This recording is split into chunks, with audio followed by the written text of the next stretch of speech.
Well, I suppose switched to this profession almost 20 years ago. I went to the new Le Cordon Bleu program in Chicago when it was first founded. I worked a little bit in Milwaukee, moved down here about 16 years ago. I've been here since we opened, and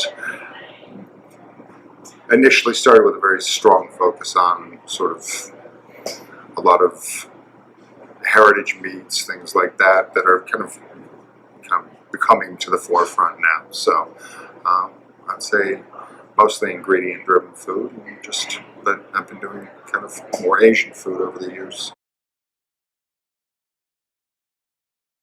Well, I think what she's referring to, I put a lot of time and effort into figuring out what I'm buying, where it's coming from, and why it's worth buying. We kind of put a lot of effort into sourcing meat from good sources. We do entirely grass-fed beef for a steak at this point in time. Lamb comes from the Willamette Valley in Oregon because, well, better grass, rains all the time, etc. A lot of seafood we buy directly from the West Coast. Comes in FedEx overnight from small fishermen that literally are out on boats that can't be out for more than a day because it's just a father and son team. They wouldn't do very well.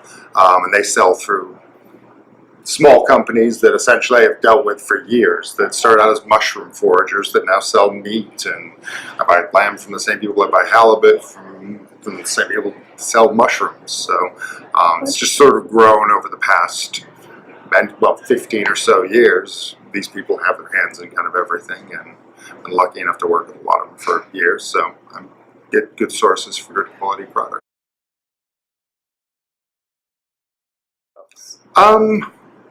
Some of them I dealt with before I ever got here. Some of them found me. Some of them I found through other people that I worked with in Milwaukee. I worked for a restaurant there that kind of transformed, and the original chef there ended up running ultimately a 13-acre farm, but that farm was connected to a whole bunch of different farms in Wisconsin and different producers. I mean, some of these have been around for years and years. They were just tiny. I mean, nobody knew about them.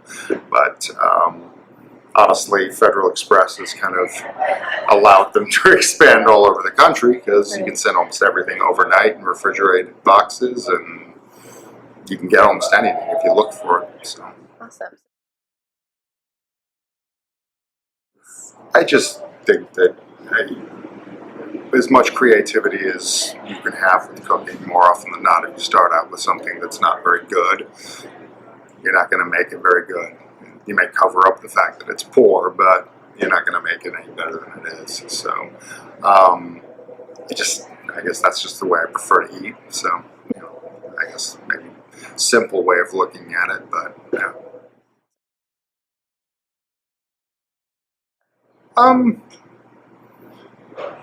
I think probably, I don't really say, I don't really think we start out with a really programmed idea of what recipes are. I use a lot of different ingredients in a lot of different ways.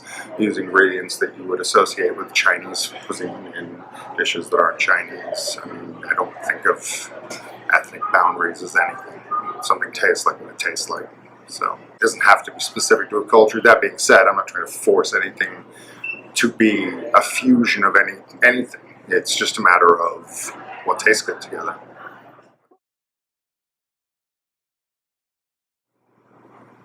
I honestly, and it's been on our menu in different forms for years, I feel like the lamb we get from Willamette Valley is some of the best I've ever had. I've ordered from that part of the world for lamb for over a decade, and that I've become pretty set on.